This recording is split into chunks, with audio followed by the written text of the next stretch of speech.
Do we need more people in science?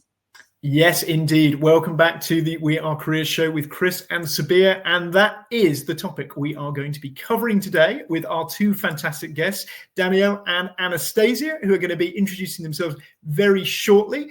Sabiha, where do you sort of sit on this topic? Is it one that you're kind of quite familiar with already? Is it one that you're quite interested to learn more about? Oh, I'm definitely interested. And I know we've got two amazing, fabulous guests who are joining us today who are going to help us dive in and maybe even dismiss some of the myths that we have about careers in science. And speaking of our fabulous guests, we are joined today by Danielle and Anastasia. So, Daniela, I want to come to you first. I'd love to hear more about, as well as for our listeners. And by the way, if you are a first time listener, welcome, welcome, welcome. It's great to have you. Hit that subscribe button right now. Yes, exactly, right now. Make sure that you don't miss a single one of our episodes. And for our regular viewers, welcome, welcome, welcome. It's great to have you here with us today. Daniela, what got you into the work that you are currently doing right now? And tell us a little bit about your career journey and the work that you do.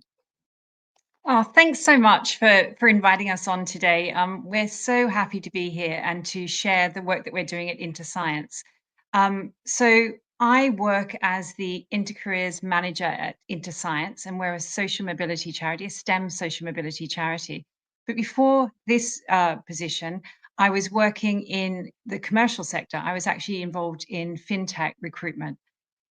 So I have a sort of a commercial background, and also I've done quite a lot of work supporting refugees into work, so helping them with interview preparation and getting jobs as well. I have a passion for the third sector and for really supporting young people from low socioeconomic backgrounds, and it's really a delight to be doing my job. I'm really happy in what I do, and I can see the impact that we're making every time I meet with the young people that we support. You know, Danielle, and I'm sure this has also resonated with many of our viewers here today. You talking about passion and what's led you into the line of work that you are currently doing right now. So many of our guests that we've had previously have talked about how they've stumbled into this, that they had other careers before they, before they got to what the work that they're currently doing right now. And you mentioned there's something about socio-economical background. I know we're going to be diving into this. So viewers, if you are interested in knowing what that means and how that represents itself within STEM, we'll be getting into that very shortly. But I want to come across now to Anastasia. Anastasia, what's your career journey? So I just finished my third year of my neuroscience degree at UCL. And between my third and fourth year, now I'm on a placement year at Pfizer. So I'm working at Pfizer as a junior clinical data manager within the oncology unit. So I kind of took a step back from academia, and now I joined the industry. But previous to this, because of Into Research, I've done my first opportunity to pursue research in academia, which was at Francis Crick Institute, where I performed a lot of tests and laboratory tests on Alzheimer's disease mouse models. So that was my first ever experience in research. But now I'm taking that step into the industry and finding out what other roles can you do with a STEM degree. Fantastic. Thanks, Anastasia. And again, thanks so much for joining us, taking time out from what I assume is a very busy placement year to come and sort of spend time talking a bit about your experience. And I know we're going to kind of catch up with that a little bit later in the podcast. But I guess the first place to start, I suppose the most obvious place to start with all of this, is to return to that question that we asked at the top of the show. Now, Danielle, I'm going to come to you first here. When we think about, I guess, science and STEM, I think sometimes there is that stereotype that maybe these are industries that sort of take care of themselves a little bit. People know if they're interested in science or STEM. And so sometimes we maybe don't kind of worry about them as much. So do we need to get more people into science? That is the question. So I think the quick answer is yes, because there's a skills shortage, a STEM skills shortage. But I think we also need to consider getting the right people into STEM. So widening participation in STEM, I think, is really critical. I think we need to think about diversity in STEM and ensure that we're offering or explaining, sharing knowledge about STEM careers to a broad section, the whole population, everyone. Because I think, you know, there's been a huge gap in STEM, and people who pursue STEM careers, and this is due to barriers, many barriers that could include things like coming from an under-resourced school, coming from a low socioeconomic background, having parents who've not been to university, so not having any industry connections, lack of networks, that kind of thing, not having any experiences. There are so many barriers that some young people face. So In2science is really focused on bridging that gap. And Danielle, it's interesting you kind of say that, because our last guest on the podcast, Christina, was talking very much about kind of careers in tech, data and digital. And what sort of came back was, yeah, again, this kind of idea of we need to get all sorts of different people into those fields. But equally, this kind of sense that actually the perception people had about what a career in tech, data or digital looked like was in many cases probably quite outdated, but also just generally may have been skewed by stereotypes, how those kind of careers are sort of portrayed in the media, or even just not really understanding the sheer range of things that were out there. So do you feel there's maybe kind of similar challenges when it comes to kind of science and STEM more generally? Absolutely, absolutely. And part of my role is about, or the mission of In2science is about sharing knowledge and sharing the breadth of STEM careers. I mean, so many young people that I meet who are in sixth form talk about how they really want to get into medicine. They want to be doctors. And it's such a narrow view. And often they don't get into medicine for various reasons that I've already, you know, the barriers that I've already mentioned.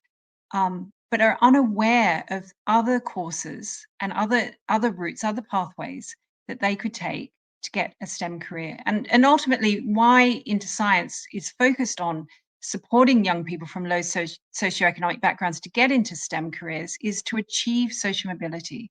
We know that STEM careers pay more. Yeah, so I mean, as you're saying, there's that sort of sense, perhaps, I guess, if you come from a particular background, that you may feel that STEM careers are kind of out of touch or maybe kind of out of reach, you know, depending on whether you, I guess, you know people that work in those fields or don't work in those fields.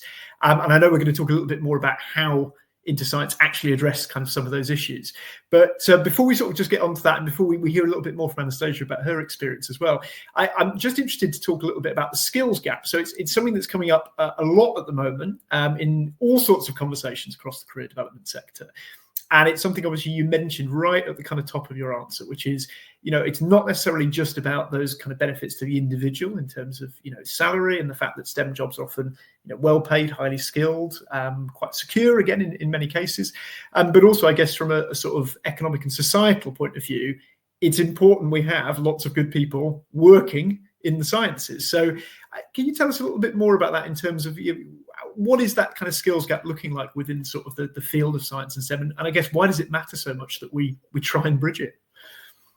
Well, I think the skills gap is a big issue globally, actually, but also especially in the UK. And I think with more and more sectors, you know, wanting to increase, you know, there are so many pressures at the moment to increase resources and talent, and getting talent in the right parts of STEM, that I think it's such a challenging landscape at the moment for employers, but also for people seeking employment in STEM. So, for example, the grad landscape at the moment is really competitive. It's really challenging.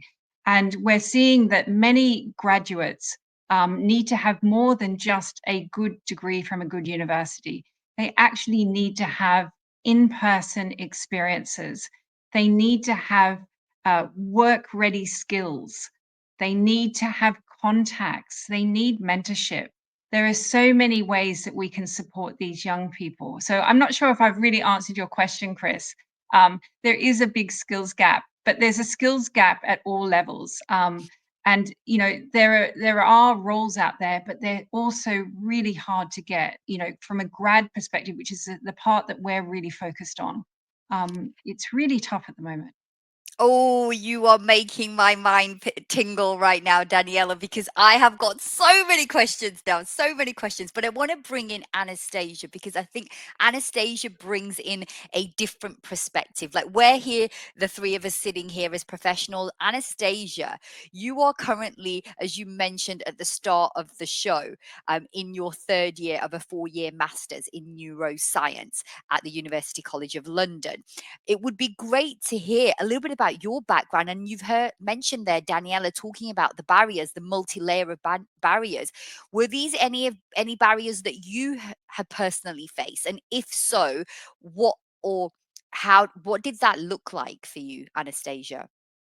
Yeah, so actually, I came to the UK in 2017 from Romania, and my parents do not have STEM related jobs. So it's really hard for me to gain work experience that is needed to apply for medicine, for example, or neuroscience. So after a lot of effort, I managed to get a short-term placement at a care home, which improved my personal statement. And I luckily got into UCL at neuroscience. Originally, I wanted to get into medicine, but I didn't get into medicine because of the lack of work experience and lack of connections I had.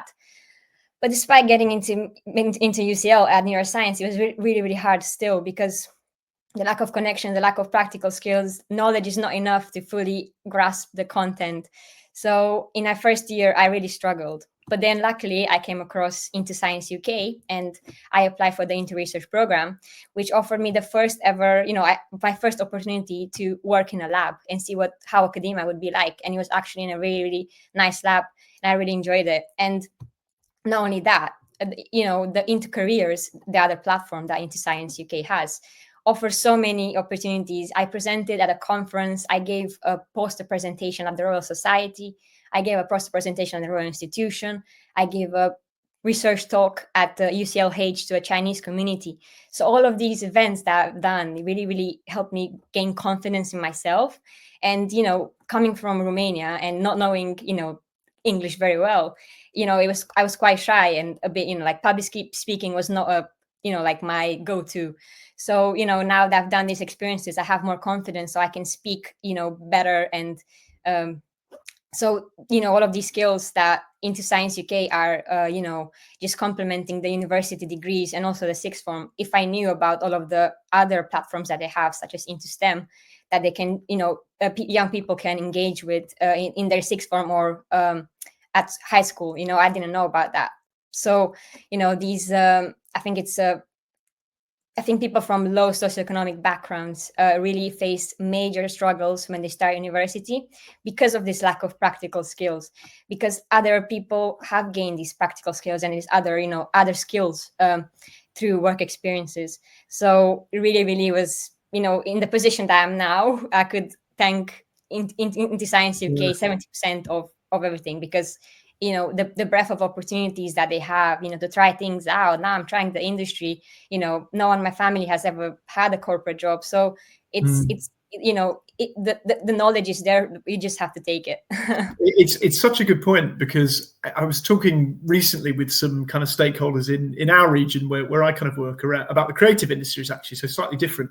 And there was this weird kind of catch-22, because we were talking about businesses that basically needed skills. So what you were saying, Danielle, the skills gap that's kind of there, and actually we can't get the right people. But equally, so many of our students and graduates were like, well, we can't find these businesses and can't find these opportunities for the reasons that you've kind of mentioned, Anastasia, maybe not having contacts, not having the awareness of who are these kind of companies, who are these businesses, how do I get practical experience? So there does seem to be this kind of mismatch.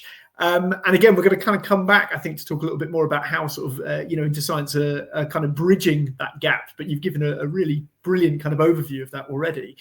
So, Sabiha, what are your kind of thoughts here? Because I know that you work with a lot of international students like Anastasia. I know you work with quite a lot of graduates. Are you hearing stuff that's kind of resonating here at the moment? This is something, I mean, for me, it's so powerful. And I would say this to our viewers right now, because I know so many of our viewers are sort of in the career space, working as professionals. These are the bridges that I feel strongly about, that we need to build as career professionals, because it's, you know, you hear the phrase about equity, and it's not just about access. It's about looking at what would an international graduate or international student like Anastasia, what are the challenges, because her challenges are different from a homegrown student. And Anastasia was so eloquent in explaining what some of those challenges were. And I thought it was interesting how you mentioned that you wanted to become a doctor. And actually, the fact that you didn't pursue that for, you know, and you explained why that reason was, perhaps isn't necessarily a bad thing, because now another industry within the STEM industry gets to gain value and benefit from the skill set that you are harnessing and developing. And you know, and the exposure that you are getting as a result of your time, you know, with Danielle's organization, also means as well that you are being exposed to things, because I think exposure is such a big thing as well. I can see everybody's nodding their head there. Viewers, are you nodding your head? Are you in you know, are you resonating with this, or are you going, no? Are you nodding your head for completely different reasons? And is there a different perspective that you want to bring in? Well, we welcome these different perspectives. And so I want to come back to Danielle for a second and say, you know, we've heard from Anastasia about the amazing work that is being done. How else do you see you, your organization, other partner organization, other stakeholders, how do we actually go about getting and encouraging more people, more diverse voices, you know, that we're breaking down barriers, we're making sure that there are people from all different walks of life getting access to the STEM field, and, you know, being able to build a career in the STEM sector? How do we actually go about doing this, Daniela? I think we can do it in a variety of different ways. I think the way that In2science is set up, it's to support people from sixth form, undergrads to postgrads, and who are interested in pursuing a STEM career, so that we achieve social mobility through STEM jobs, placing them in STEM jobs. And we do this through mentorship. We do this from real world work experience opportunities and internships, paid internships.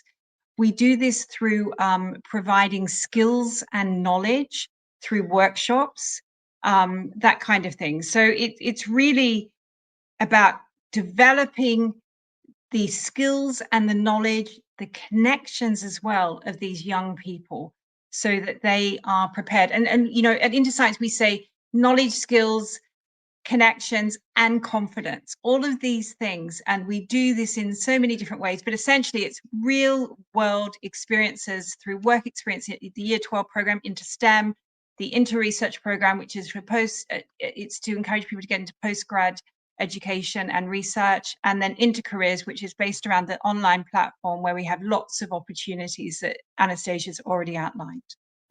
Fantastic. And I mean, I'm going to come back to Anastasia in a second, because, you know, as you mentioned, Anastasia, you're on work placement now, but actually there was that kind of gap in terms of, you know, how do I get that relevant work experience? And I'm really interested to kind of return to that and talk a bit more, I guess, around how your experience with In2science has helped, I guess, bridge that gap, or helped kind of provide more opportunities.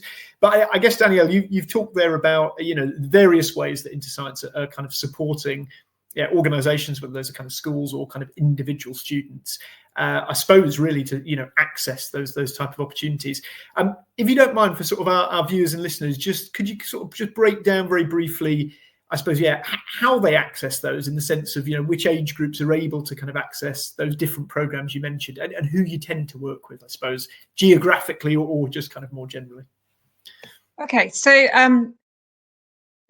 our flagship program, our initial program that In2science started with, is called IntoSTEM, and it's a year 12 work experience program.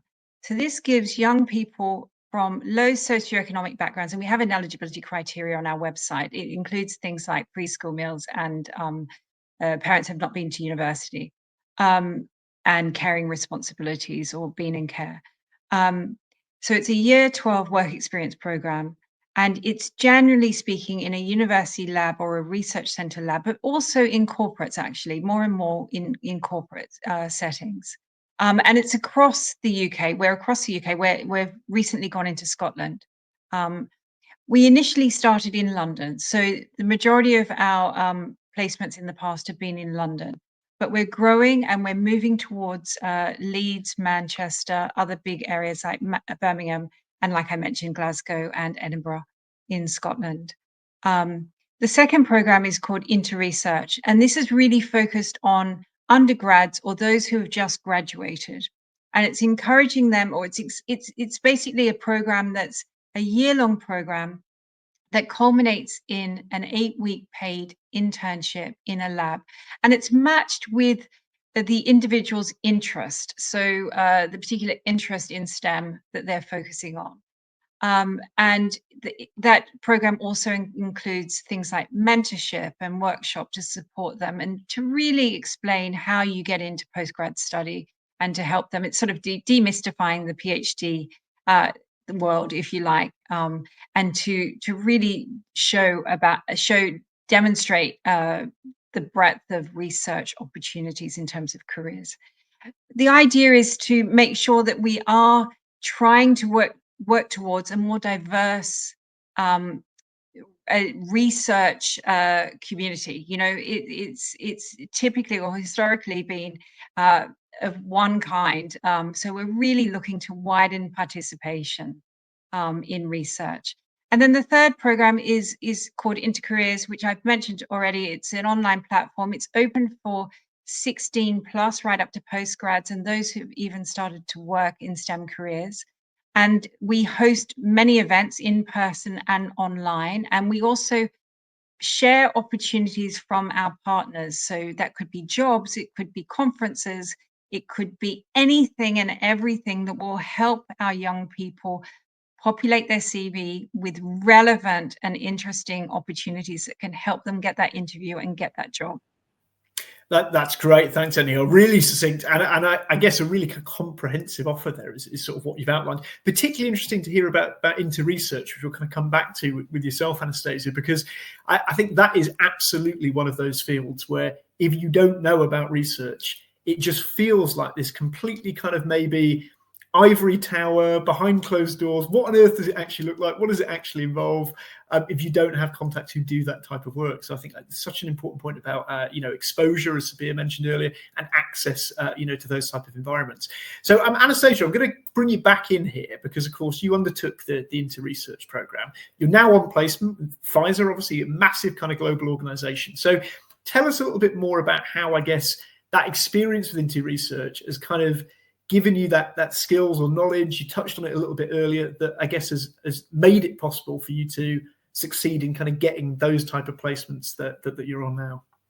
Yes, so InterResearch offered the first opportunity I've had to try out academia, and I loved it, honestly. And then because of this, I did even better in my third year of my degree. So I got higher grades. So I was actually offered an internship by UCL, which I did in the summer before I started my placement, which was last summer. So my roadmap was to stay in academia, but InterCareers just had so many opportunities that I just couldn't not attend. So one of them was a careers fair. So there was a lot of companies such as the British pharmaceutical industry, ABPI, all of these amazing companies that came and promoted an industrial placement as a way to get a corporate job offer after graduation, so that you're not stuck for a year trying to find jobs. So that's why I mainly applied for this corporate job, to try out the clinical trials, try out the industry. But now I might still go back to a PhD. So it's not like you have to stick to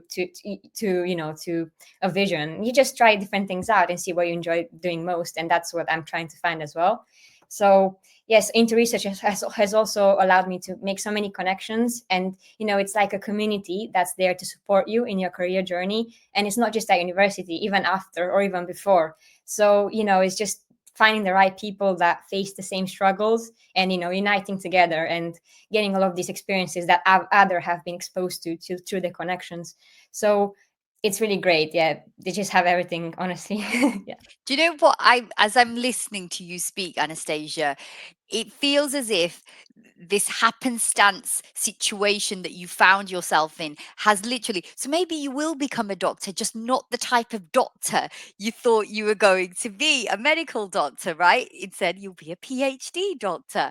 And so your life will end where you thought, but just perhaps not in the way that you thought you would be. And maybe not necessarily doing the type of work that you thought you would be doing when you did become Dr. Anastasia Garai. And so, and that is such a beautiful journey. And, you know, and this just goes down, you know, tells us how just by allowing people to have exposure to different types of opportunities, to be able to experiment a little bit, rather than sort of kind of, you know, putting them on a path that they may not be sure of. The fact, you know, it sounds to me as well, Anastasia, that you've had chances to experiment, try things, decide. You know, you mentioned there how you didn't know you'd love academia, and now you're thriving in a sector that you never considered. And this is all down to the thanks of In2science and the opportunities that you have been exposed to and been allowed to develop. And that comes back to what Daniela was saying. And I want to bring Daniela in now,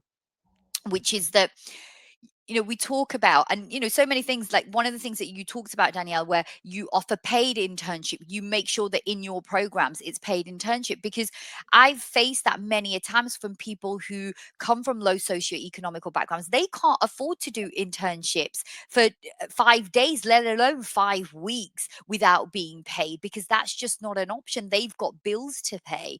And so that then prevents people, because then what kind of people then are able to afford? Those that come from affluent backgrounds.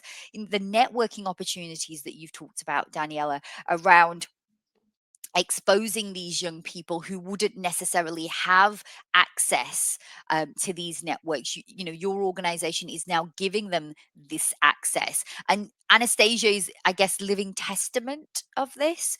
So I guess, Daniela, as we sort of come to the end of today's show, if there are viewers that are watching, and I'm sure that there are, who are listening to today's podcast, who are feeling inspired and who are perhaps maybe working with young people, or even for that matter, maybe perhaps, and you know, maybe this will be a follow-up question that I'll ask Daniela about mature people. What if somebody in their 30s, 40s, and 50s is now thinking, you know, I always wanted to go into STEM, but I never got given the opportunity. Is there anything for them? I'd love to hear if there is anything in the pipeline that you are working on, Daniela. I would love to hear about that. But if we start off with, firstly, the question of viewers and listeners that are interested, who want to dive more into this, where can they go? What's a good place to start, and where is a good place to start signposting people to support that's available? So I think the In2science UK website would be a good place to start, because it outlines the 3 programs that we've mentioned. I think career advisors have a critical role to play in sharing information, sharing knowledge about the breadth of STEM careers available. You know, not just the traditional careers that we've discussed, medicine, you know, dentistry, etc., vet science. There are so many options out there, and there are also so many different ways of getting there. You know, there are now degree apprenticeships, in STEM degree apprenticeships available, or you could go down the technician route. There are different ways for different people. It's just making sure that that information is available. So the first port of call, I would say, is to go to the In2science UK website to review the different programs. Into STEM, which is the Year 12 Work Experience program, Into Research, which is for undergrads and graduates, and Into Careers, which covers the whole breadth from 16 plus right up to postgrad and people who are working. I love that. Thank you for that, Danielle. And then, as I mentioned, if there is somebody who's now thinking, I always wanted a career in STEM, but I didn't know, or didn't have the opportunity. Is there anything? Is there any support out there for folks who are thinking of a career change? And if so, how do they access? Where do they go? Yeah, I think that's a really good question. And at In2science, we're focused on various audiences that I've mentioned. You know, so the InterSTEM program is for Year 12 work experience. You know, it's for students in Year 12. It's a work experience program. Into Research, however, has had in the past, and I think in this year currently the program has people who are mature students. So there are opportunities for that program, and into careers as well. It's not in the criteria to, what stage of your career or education you're at.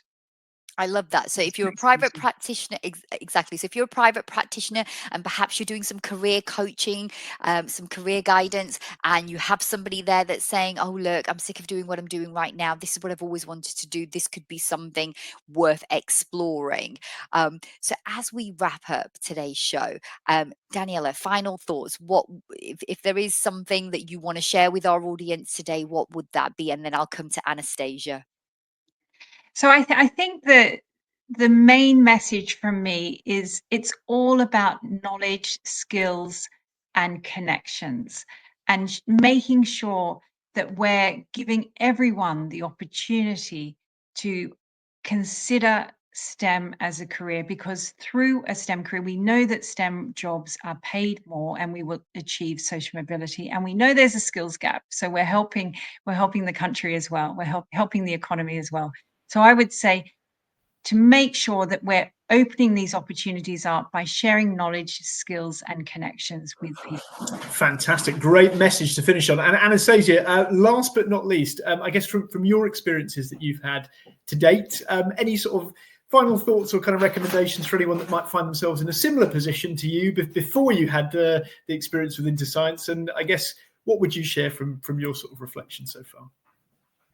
I think there are barriers that people see it and it can restrict your view. But once you find the right community and you get to try different things out and, be supported, that view really widens out and the barriers go away. And there's just so many things you can do, and you can always just change and just find what you enjoy doing most. And that's why I want to find, the career that would best suit me and that I would enjoy doing most. Fantastic. And it's such a great message to end on, because we talk a lot about community on the podcast. We talk a lot about kind of the power of people, but also this idea that actually, you don't know what you don't know. And as you've kind of beautifully sort of summed up there, the only really way around that is experience, experimentation, as you said, trying new things and meeting people that can kind of expose you to those types of opportunities. So brilliant message to end on. That brings us very nicely towards the end of the podcast. Just really a reminder, as always, that anything we've kind of talked about today, so the In2science kind of website, any of the links or sort of resources that have been mentioned, you will be able to find those in the YouTube description or Spotify notes, as always.